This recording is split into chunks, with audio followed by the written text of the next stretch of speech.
Hello, listeners. This is the continuing video of Mahabharat audio series. This video will be regarding chapter number 55. It's about Krishna's mission. Satyaki accompanied Govind to Hastinapur. Before setting out on his journey, Krishna had a long discussion with the Pandavas. Even the Mithi Bhim rather surprisingly plumbed for peaceful settlement. Let not the race be destroyed. Peace is very much to be preferred, said he. The poet Vyasa makes Bhim speak thus in order to show that truly great warriors desire peace, and that to seek peace is not a sign of fear. But Draupadi could not forget her humiliation. Holding her locks in her hand, she stood before Krishna, and in a voice quivering with grief, she said, Madhusudan, look at these tresses of mine and do what honor requires to be done. There can be no peace with honor. Even if Arjun and Bhim are against war, my father, old though he is, will go to battle, supported by my children. Even my father can keep out. My children, with Subhadra's son Abhimanyu at their head, will fight the Kauravas. I have, for the sake of Dharmaputra, these 13 years suppressed the burning flame of anger within me. I can restrain myself no longer. And she sobbed, remembering the great outrage. Krishna was moved and said, Weep not. Dhritarashtra's son will not listen to my words of peace. They are going to fall and their bodies will be food for wild dogs and jackals. You will live to see us victorious, and the insult to you will be fully avenged, and that too soon. Draupadi was satisfied. Madhav halted for the night near the city of Kukasthala. When news of Krishna's forthcoming visit came, the city was in great excitement. Dhritarashtra issued orders for decorating the city, and arrangements for receiving Janardhan were in full swing. Dhritarashtra issued instructions that Dushashan's palace, being bigger and more beautiful than Duryodhan's, should be got ready and placed at the disposal of Krishna, and his entourage and shamiyanas were erected at several places outside the city, along the route which Krishna's chariot was to take. Dhritarashtra consulted Vidur. He said to him, Make arrangements for presenting Govind with chariots and elephants. Present of other kinds should also be got ready.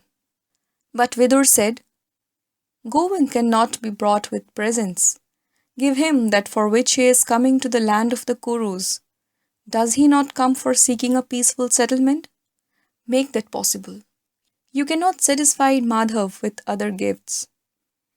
When Govind reached Hastinapur, the citizens had thronged in such numbers in the decorated streets that his chariot could only progress very slowly. He went first to Dhritarashtra's palace and then proceeded to Vidur's house. Kunti Devi met him there. Thinking of the sufferings of her sons and overpowered by grief, she wept. Krishna comforted her and taking leave of her, made for Duryodhan's palace. Duryodhan gave Govind welcome and invited him to dinner. But Krishna said with a smile, Emissaries eat only after their mission is fulfilled. You may give a feast when my work here is completed. Declining Duryodhan's invitation, he returned to Vidur's house where he rested. Vidur and Krishna took counsel together. Vidur told him that Duryodhan's arrogance was based on his confidence that no one could defeat him as long as Bhishma and Drona, who he knew were under a moral obligation not to abandon him, stood by him. Vidur said that it would be a mistake for Govind even to enter the wicked man's court. All who knew Duryodhan and his brothers apprehended that they would plot through fraud and deceit against Krishna's life. What you said about Duryodhan is true. I have not come here with any hope that I would be able to secure a peaceful settlement, but only in order that the world might not hold me to blame. Have no fear for my life, said Krishna.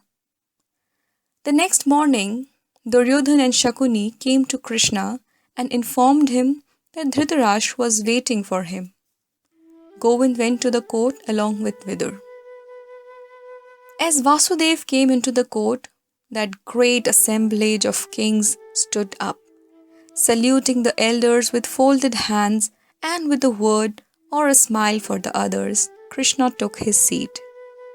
The introductions over, Govind rose from his seat and turning to Dhritarashtra, explained the object of his visit. He made clear what the Pandavas wanted. Dhritarashtra, do not bring ruin to your people. You regard as bad what is good for you, and as good what is bad. It is your duty to restrain your sons. The Pandavas are prepared for war, but they desire peace. They wish to live in happiness under you. Treat them also as your sons, and devise an honorable solution, and the world will acclaim you, said Krishna. Dhritarashtra said, my friends know that I am not to blame. I desire precisely what Madhav has stated, but I am powerless. My wicked sons do not listen to me. Krishna, I entreat you to advise Duryodhan. Krishna turned to Duryodhan and said, you are the descendant of a noble line. Pursue the path of dharma. Your present thoughts are unworthy and befit only men of low birth. On account of you, this famous line is in danger of being destroyed. If you listen to reason and justice, the Pandavas themselves will install Dhritarashtra as king and you as their heir apparent. Make peace with them by giving them half of the kingdom. Bhishma and Drona also pressed Duryodhan to listen to Govind, but Duryodhan's heart could not be softened. I pity Dhritarashtra and Gandhari, whom Duryodhan is dooming to bereavement and desolation by his misdeeds, said Vidur. Dhritarashtra once again said to his son, if you do not listen to Govind's advice, our race will perish. Drona and Bhishma also tried repeatedly to persuade Duryodhan and turn him from error. Duryodhan was furious with everyone for pressing him in this matter to agree to a peaceful solution. He rose and said, Madhusudan, you wrong me out of love for the Pandavas. The others here also blame me, but I do not think that I am one whit to blame in this matter. The Pandavas of their own volition staked their kingdom at play, and being defeated, justly forfeited it. How am I responsible for it? Losing the game, they went to forest as in honor bound. For what fault of mine do they now seek battle and wish to slay us? I will not yield to threats. When I was young, the elders did us grievous wrong by giving the Pandavas. I do not know why a part of the kingdom to which they had not a shadow of right. I acquiesced then, but they lost it at play. I refused to return it to them. I am utterly blameless. I will not give the Pandavas an inch of land, not even a needle point of it. When Duryodhan said he had not committed wrong, Govind laughed and said, the play was fraudulently arranged by you in conspiracy with Shakuni, and you afterwards insulted Draupadi in the assembly of princes, and yet you have the independence to say that you have committed no wrong, and reminded him of the other iniquities he had perpetrated against the Pandavas. The Shasan, seeing that Bhishma and others were accepting Krishna's indictment of Duryodhan, said, Brother, it seems that these people have put to bind you with ropes and hand you over to the Pandavas. Let us get away from here. And Duryodhan, accompanied by his brothers, walked out of court. Govind addressed the court again and said, Sires, the Yadavas and Vrishnis live happily, now that Kamsa and Shishupal are dead. In order to save a whole people, it is sometimes necessary to sacrifice an individual. Does it not happen occasionally that a village is abandoned in order that the country may be saved? I am afraid you will have to sacrifice Duryodhan if you want to save your race. That is the only way. Dhritarashtra said to Vidur, "Bring far-sighted Gandhari here. It is possible that Duryodhan might listen to her." Gandhari was sent for, and when she came to the court, Duryodhan was sent for. Duryodhan, his eyes red with anger, returned, and Gandhari tried by all the means in her power to bring him round to reason. Duryodhan said, "No," and again walked out of the hall. He and his friends had plotted to seize Krishna. News of this reached the court. Govind, who had anticipated all this, laughed and disclosed his divinity. The blind Dhritarashtra, by the grace of Krishna, temporarily regained his sight and was able to see Krishna in his Vishvarupa presence in every form. Pundarikaksha, having seen your Vishvarupa, I do not wish to see anything else. I ask that I should be blind again, said Dhritarashtra, and he became blind again. All our efforts have failed. Duryodhan is obstinate, said Dhritarashtra to Govind.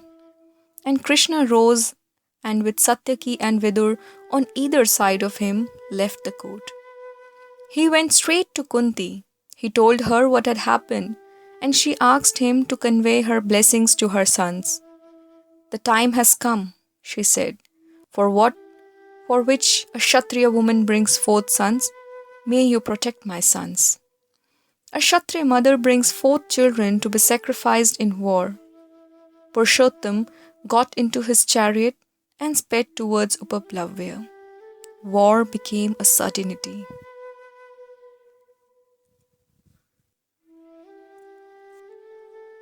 Chapter 55 finishes here. Keep listening Mahabharat audio series in the next videos.